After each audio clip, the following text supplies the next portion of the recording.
Hello' students, তোমালোকে কৰা comment অনুসৰি আজি মই তোমালোকৰ বাবে এইচএছ ফাৰ্ষ্ট ইয়াৰৰ অৰ্থাৎ ক্লাছ 11ৰ ইকনমিক্স ছাবজেক্টটোৰ পৰা এইবাৰ পৰীক্ষাত আহিবলগীয়া গোটেই কিতাপখনৰে কেইবাটাও গুৰুত্বপূৰ্ণ আৰু কমন ইম্পৰ্টেণ্ট কুৱেশ্যন এনচাৰ লৈ আহিছোঁ। গতিকে আজিৰ ভিডিঅ'টো তোমালোকৰ বাবে খুবেই গুৰুত্বপূৰ্ণ হ'ব। তোমালোকে ভিডিঅ'টো একদম শেষলৈকে চাই যোৱা। আজি মই তোমালোকক ইকনমিক্স ছাবজেক্টটোৰ পৰা এইবাৰ পৰীক্ষাত আহিবলগীয়া গোটেই কিতাপখনৰে কেইবাটাও গুৰুত্বপূৰ্ণ আৰু common important selected question answer প্ৰদান কৰিম। গতিকে তোমালোকে ভিডিঅ'টো ধুনীয়াকৈ শেষলৈকে চাই যোৱা। এতিয়া মই তোমালোকক প্ৰথমটি প্ৰশ্নৰ পৰা আলোচনা কৰাই দিম। আজি আমাৰ প্ৰথম প্ৰশ্ন হৈছে যে দ্ৰব্যৰ সংজ্ঞা দিয়া। মই তোমালোকক মানে শ্বৰ্ট কুৱেশ্যন এনচাৰ আৰু লং কুৱেশ্যন এনচাৰ মানে গোটেই প্ৰশ্নৰ উত্তৰ আলোচনা কৰাই দিম। তোমালোকে ভিডিঅ'টো ধুনীয়াকৈ শেষলৈকে চাই যোৱা আৰু সকলোৱে ভালদৰে পঢ়ি থাকিবা যাতে সকলোৱে পৰীক্ষাত ভাল নম্বৰ পোৱা। গতিকে এতিয়া প্ৰথমটি প্ৰশ্নৰ পৰা আমি আলোচনা কৰিম আৰু তোমালোকে পাৰিলে ভিডিঅ'টো সকলোকে শ্বেয়াৰ কৰি দিবা। চ' এতিয়া প্ৰথম প্ৰশ্ন, দ্ৰব্যৰ সংজ্ঞা দিয়া। উত্তৰ, যিবোৰ স্পৰ্শ কৰিব পাৰি, যিবোৰ স্পৰ্শ কৰিব পাৰি আৰু অভাৱ দূৰ কৰিব পৰা ক্ষমতা যিবোৰৰ আছে সেইবোৰক দ্ৰব্য বোলে। দ্ৰব্য কি, দ্ৰব্য কাক বোলে বা দ্ৰব্যৰ সংজ্ঞা? উত্তৰ, যিবোৰ স্পৰ্শ কৰিব পাৰি আৰু অভাৱ দূৰ কৰিব পৰা ক্ষমতা যিবোৰৰ আছে সেইবোৰক দ্ৰব্য বোলে। পৰৱৰ্তী প্ৰশ্ন, যে মিশ্ৰ অৰ্থনীতি কি? মিশ্ৰ অৰ্থনীতি কি? উত্তৰ, পুঁজিবাদ আৰু সমাজবাদৰ সংমিশ্ৰণত সংমিশ্ৰিত অৰ্থনীতি হ'ল মিশ্ৰ অৰ্থনীতি। পুঁজিবাদ আৰু সমাজবাদৰ সংমিশ্ৰিত অৰ্থনীতি হ'ল মিশ্ৰ অৰ্থনীতি। আৰু এই প্ৰশ্নটো তোমালোকৰ দুবাৰ আহি গৈছে পুৰণি কুৱেশ্যন পেপাৰত, কমন প্ৰশ্ন। এতিয়া পৰৱৰ্তী প্ৰশ্নলৈ গৈ আছোঁ, বজাৰ অৰ্থনীতি কি? বজাৰ অৰ্থনীতি কি? উত্তৰ, যে যি অৰ্থনীতিত সকলোবোৰ অৰ্থনৈতিক কাৰ্যকলাপ বজাৰৰ জৰিয়তে সংঘটিত হয় তাক বজাৰ অৰ্থনীতি বোলে। কমন প্ৰশ্ন। পৰৱৰ্তী প্ৰশ্নলৈ গৈ আছোঁ, নেক্সট কুৱেশ্যন, সুযোগ ব্যয়। তোমালোকৰ পুৰণি কুৱেশ্যন পেপাৰ প্ৰশ্ন আহি গৈছে। সুযোগ ব্যয় কি? উত্তৰ, যে সুযোগ ব্যয় হৈছে যে এটা দ্ৰব্য অধিক পোৱাৰ বাবে আন এটা দ্ৰব্য ত্যাগ কৰাৰ বিনিময়ত উদ্ভৱ হোৱা ব্যয় হ'ল সুযোগ ব্যয়। যে এটা দ্ৰব্য অধিক পোৱাৰ বাবে আন এটা দ্ৰব্য ত্যাগ কৰাৰ বিনিময়ত উদ্ভৱ হোৱা ব্যয় হ'ল সুযোগ ব্যয়। পৰৱৰ্তী প্ৰশ্ন, যে সেৱাৰ সংজ্ঞা দিয়া। সেৱাৰ সংজ্ঞা দিয়া। উত্তৰ, যিবোৰ স্পৰ্শ কৰিব নোৱাৰি অথচ অভাৱ পূৰণৰ ক্ষমতা আছে সেইবোৰকে সেৱা বোলে। পৰৱৰ্তী প্ৰশ্ন, যে পৰিপূৰক দ্ৰব্যৰ সংজ্ঞা দিয়া। পৰিপূৰক দ্ৰব্যৰ সংজ্ঞাৰ ওপৰত প্ৰশ্ন আহে তোমালোকৰ। এইবাৰো তোমালোকৰ ইউনিট টেষ্টত আহিছিলে। এইবাৰ তোমালোকৰ ইউনিট টেষ্টত এই প্ৰশ্নটো আহিছিলে। তোমালোকৰ যিসকলে মোক প্ৰশ্ন পঠিয়াইছিলে আমি আলোচনা কৰাই দিছিলোঁ যে পৰিপূৰক দ্ৰব্যৰ সংজ্ঞা দিয়া। উত্তৰ, এটা নিৰ্দিষ্ট অভাৱ। উত্তৰ, এটা নিৰ্দিষ্ট অভাৱ পূৰণৰ বাবে একাধিক সামগ্ৰী ব্যৱহাৰ কৰিলে সেইবোৰক পৰিপূৰক দ্ৰব্য বোলে। যে পৰিপূৰক দ্ৰব্য হৈছে দ্ৰব্য হৈছে এটা নিৰ্দিষ্ট অভাৱ পূৰণৰ বাবে একাধিক সামগ্ৰী ব্যৱহাৰ কৰিলে সেইবোৰক পৰিপূৰক দ্ৰব্য বোলে। পৰৱৰ্তী প্ৰশ্ন, যে 7 নম্বৰ প্ৰশ্ন, চূড়ান্ত দ্ৰব্যৰ সংজ্ঞা দিয়া। চূড়ান্ত দ্ৰব্য আৰু মধ্যৱৰ্তী দ্ৰব্য তোমালোকৰ এই দুটাৰ ওপৰত প্ৰশ্ন থাকেই। যে চূড়ান্ত দ্ৰব্য কি? চোৱা, উত্তৰ, যে অন্তিম ব্যৱহাৰ উপযোগী দ্ৰব্যসমূহক চূড়ান্ত দ্ৰব্য বোলে। পৰৱৰ্তী প্ৰশ্ন, যে মধ্যৱৰ্তী দ্ৰব্যৰ সংজ্ঞা দিয়া। উত্তৰ, যিবোৰ দ্ৰব্য এটা বছৰৰ বিক্ৰীৰ বাবে বা পুনৰ উৎপাদন কাৰ্যত ব্যৱহাৰ কৰা হয় তাকে মধ্যৱৰ্তী দ্ৰব্য বোলে। পৰৱৰ্তী প্ৰশ্ন, নেক্সট কুৱেশ্যন, চাহিদা ৰেখাৰ ঢাল নিম্নমুখী হোৱাৰ দুটা কাৰণ লিখা। 2 মাৰ্কছৰ কুৱেশ্যন। চোৱা, যে চাহিদা ৰেখাৰ ওপৰত তোমালোকৰ প্ৰশ্ন হ'ব চাহিদা ৰেখাৰ ঢাল নিম্নমুখী হোৱাৰ দুটা কাৰণ। উত্তৰ, যে চাহিদা ৰেখাৰ ঢাল নিম্নমুখী হোৱাৰ দুটা কাৰণ হৈছে যে সামগ্ৰীৰ দাম আৰু চাহিদাৰ বিপৰীতমুখী সম্পৰ্কৰ বাবে। যে সামগ্ৰীৰ দাম আৰু চাহিদাৰ বিপৰীতমুখী সম্পৰ্কৰ বাবে আৰু আয় বিপাকৰ ফলস্বৰূপে এই দুটা ইম্পৰ্টেণ্ট পইণ্ট হয়। এই দুটা কাৰকৰ বাবে কি হয় যে চাহিদা ৰেখাৰ ঢাল নিম্নমুখী হয়। এতিয়া পৰৱৰ্তী প্ৰশ্ন, বিকল্প দ্ৰব্য আৰু পৰিপূৰক দ্ৰব্যৰ দুটা পাৰ্থক্য নিৰূপণ কৰা। চোৱা, উত্তৰ, আৰু মই তোমালোকক কৈছিলোঁ পৰিপূৰক দ্ৰব্যৰ ওপৰত তোমালোকৰ প্ৰশ্ন হয়। বিকল্প দ্ৰব্য আৰু পৰিপূৰক দ্ৰব্যৰ দুটা পাৰ্থক্য বা দুটা প্ৰভেদ।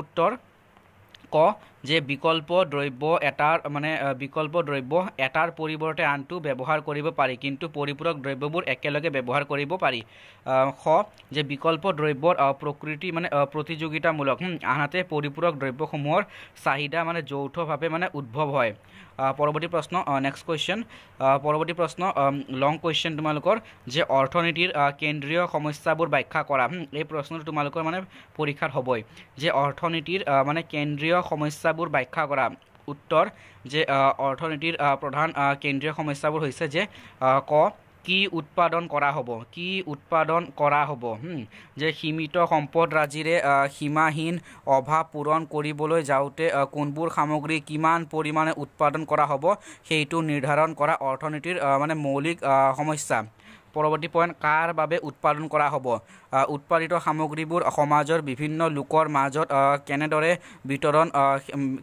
কেনেদৰে বিতৰণ সেইটো নিৰ্ধাৰণ কৰাটো মানে অৰ্থনীতিৰ অন্যতম মানে সমস্যা পৰৱৰ্তী পইণ্ট কেনেকৈ উৎপাদন কৰা হ'ব দ্ৰব্য সামগ্ৰীবোৰ উৎপাদন কৰোঁতে কোনটো উৎপাদন কৌশল প্ৰয়োগ কৰা হ'ব মানে দ্ৰব্য সামগ্ৰীবোৰ উৎপাদন কৰোঁতে মানে কোনটো উৎপাদন কৌশল প্ৰয়োগ কৰা হ'ব সেইটো নিৰ্ণয় কৰা অৰ্থনীতিৰ অন্যতম সমস্যা এইকেইটা হৈছে অৰ্থনীতিৰ মানে কেন্দ্ৰীয় সমস্যা আৰু কমন ইম্পৰ্টেণ্ট প্ৰশ্ন লং কুৱেশ্যন পৰৱৰ্তী প্ৰশ্ন নেক্সট কুৱেশ্যন পৰৱৰ্তী প্ৰশ্ন হৈছে মুঠ উপযোগিতা আৰু প্ৰান্তিক উপযোগিতাৰ সম্পৰ্ক ব্যাখ্যা কৰা যে মুঠ উপযোগিতা আৰু প্ৰান্তিক উপযোগিতাৰ ওপৰত তোমালোকৰ প্ৰশ্ন হ'ব তোমালোকৰ যদি মুঠ উপযোগিতা আৰু প্ৰান্তিক উপযোগিতাৰ যদি বৈশিষ্ট্যৰ ওপৰত প্ৰশ্ন আহে তোমালোকে ইয়াৰ পৰা পইণ্টসমূহ লিখি দিব পাৰিবা মানে সম্পৰ্কৰ পৰাই তোমালোকে ভাগ কৰি পইণ্টসমূহ লিখি দিলেও তোমালোকৰ মানে উত্তৰ হৈ যাব মই বুজাই দি আছোঁ চোৱা যে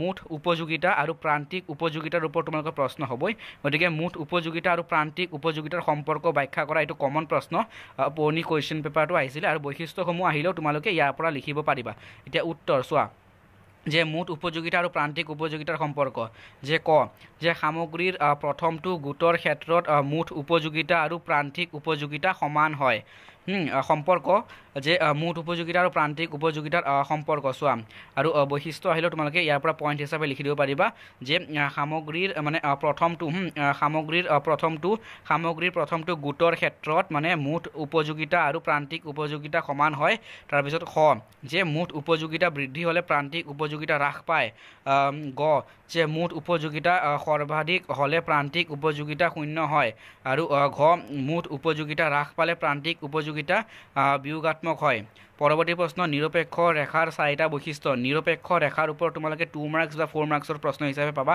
বৈশিষ্ট্য হিচাপে পাবা নিৰপেক্ষ ৰেখা চোৱা নিৰপেক্ষ ৰেখাৰ বৈশিষ্ট্য চোৱা নিৰপেক্ষ ৰেখাৰ বৈশিষ্ট্য হৈছে যে নিৰপেক্ষ ৰেখা বাওঁফালৰ পৰা সোঁফালে তললৈ ঢাল খোৱা আৰু যে নিৰপেক্ষ ৰেখা কেন্দ্ৰৰ ফালে উত্তল আৰু যে দুডাল নিৰপেক্ষ ৰেখাই পৰস্পৰ কটাকটি নকৰে আৰু হৈছে এডাল উচ্চতম নিৰপেক্ষ ৰেখাই নিম্নতম নিৰপেক্ষ ৰেখাতকৈ মানে অধিক পৰিমাণ দেখুৱায় এডাল উচ্চতম মানে নিৰপেক্ষ ৰেখাই নিম্নতম নিৰপেক্ষ ৰেখাতকৈ মানে অধিক পৰিমাণ দেখুৱায় পৰৱৰ্তী প্ৰশ্ন নেক্সট কুৱেশ্যন যে চাহিদাৰ দৰ স্থিতিস্থাপকতা কি তোমালোকে এই প্ৰশ্নটো পৰীক্ষাত পাবা মানে দৰ স্থিতিস্থাপকতাৰ ওপৰত চাহিদাৰ দৰ স্থিতিস্থাপকতাৰ ওপৰত তোমালোকৰ প্ৰশ্ন হয় দ্ৰব্য এবিধৰ চাহিদাৰ দৰ স্থিতিস্থাপকতা মানে নিৰ্ধাৰণ কৰা যিকোনো দুটা কাৰক চমুকৈ ব্যাখ্যা কৰা লং কুৱেশ্যন চোৱা মই আলোচনা কৰাই দিছোঁ যে দৰ মানে চাহিদাৰ মানে দৰ স্থিতিস্থাপকতা কি আৰু দ্ৰব্য